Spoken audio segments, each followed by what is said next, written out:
اعوذ باللہ من الشیطان الرجیم بسم اللہ الرحمن الرحیم۔ سب سے پہلے میں اپنے تمام بھائیوں کا بےحد مشکور ہوں جنہوں نے میرے ٹاپک کو پسند کیا، میرے چینل کو سبسکرائب کیا، لائک کیا اور آگے شیئر کیا۔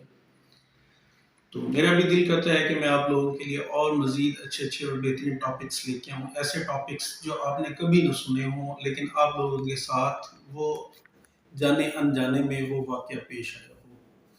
تو میرا جو پچھلا ٹاپک تھا وہ تھا ڈیجیٹل تھیفٹنگ کے بارے میں، انفارمیشن ٹیکنالوجی کے چور۔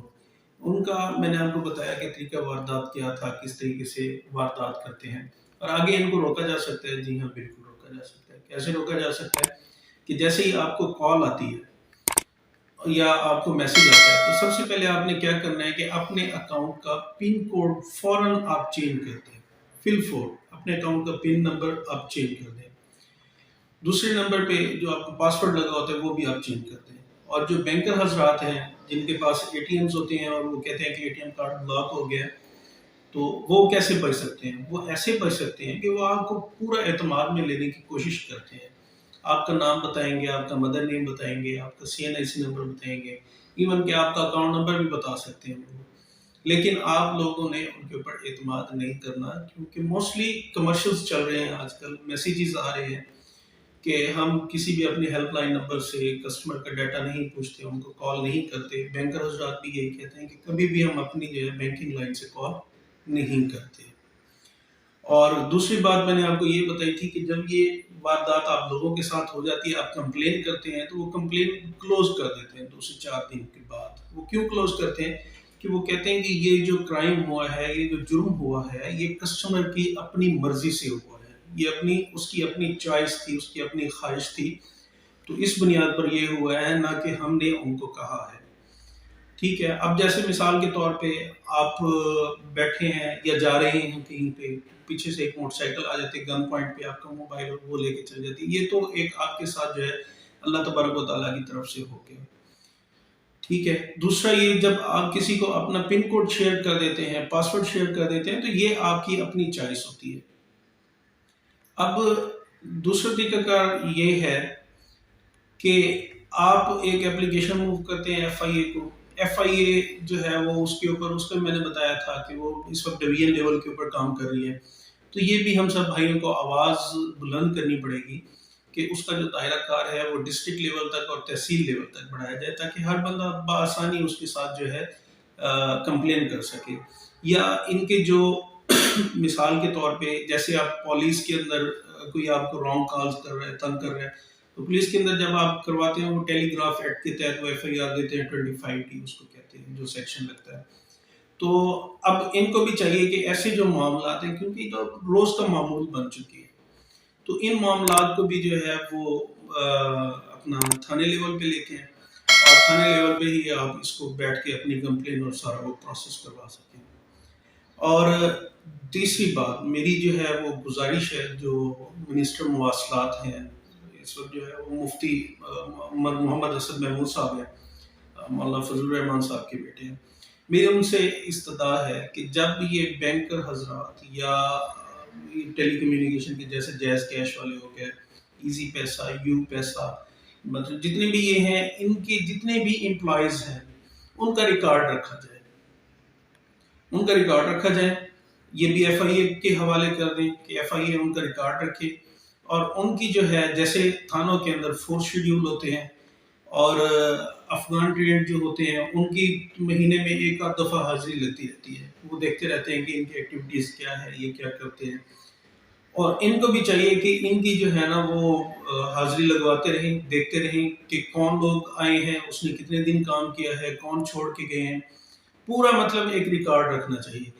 کیونکہ اب عوام کا جو ڈیٹا ہے وہ آپ کے پاس بھی نہیں ہے، میرے پاس بھی نہیں ہے، کوئی بھی نہیں ہے۔ فار ایگزامپل ہمیں اگر کوئی بندہ کال کرتا ہے، رانگ کال کرتا ہے، ہم فرینچائز پہ جاتے ہیں تو اس کا ڈیٹا بھی اپنے طور پہ نہیں لے سکتے، فرینچائز والے ہمیں کبھی بھی وہ ڈیٹا نہیں پرووائڈ کرتے۔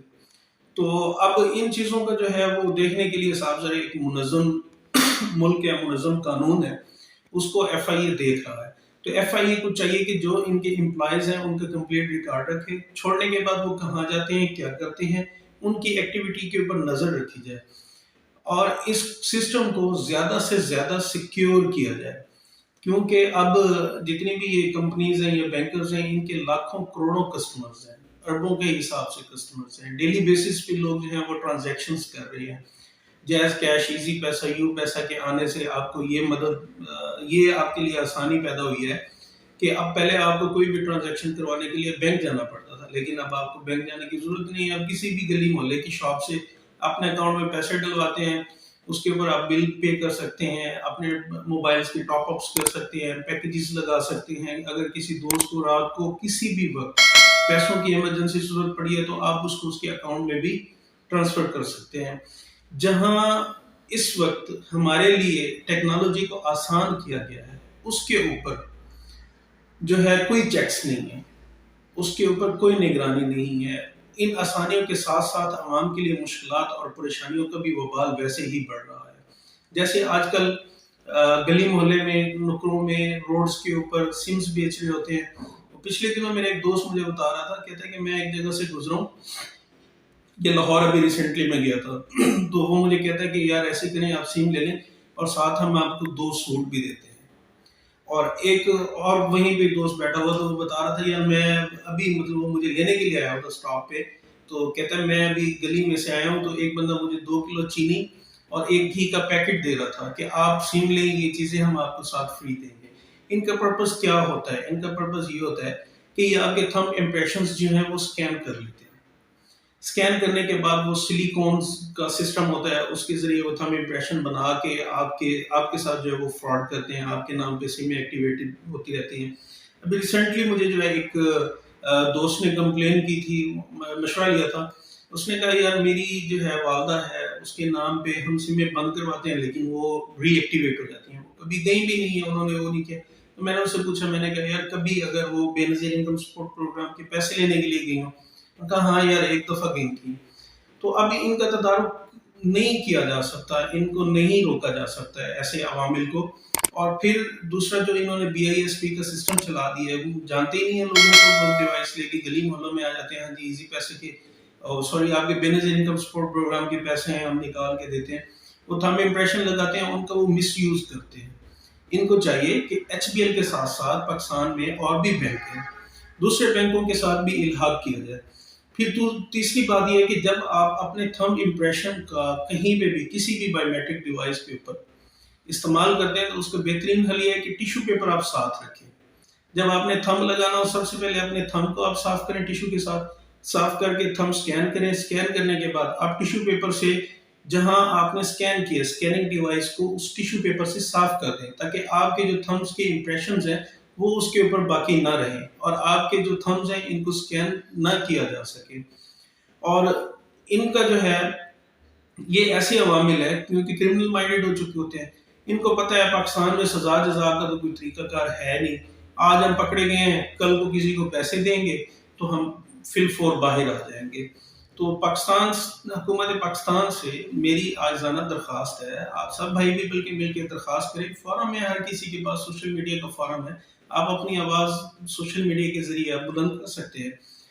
تو ان کو چاہیے کہ عوام کو جتنی جدت دے رہے ہیں، ٹیکنالوجی میں جتنی آسانیاں لا رہے ہیں، ساتھ ہی عوام کو بھی اتنا ہی تحفظ دیا جائے۔ اور یہ تحفظ اگر رہے گا تو عوام کا جو اعتماد ہے وہ بحال رہے گا۔ اور اسی باتوں کے ساتھ میں اپنی ویڈیو کا اختتام کرتا ہوں۔ اللہ تبارک و تعالیٰ آپ سب لوگوں کا حامی ناصر ہو۔ اللہ حافظ۔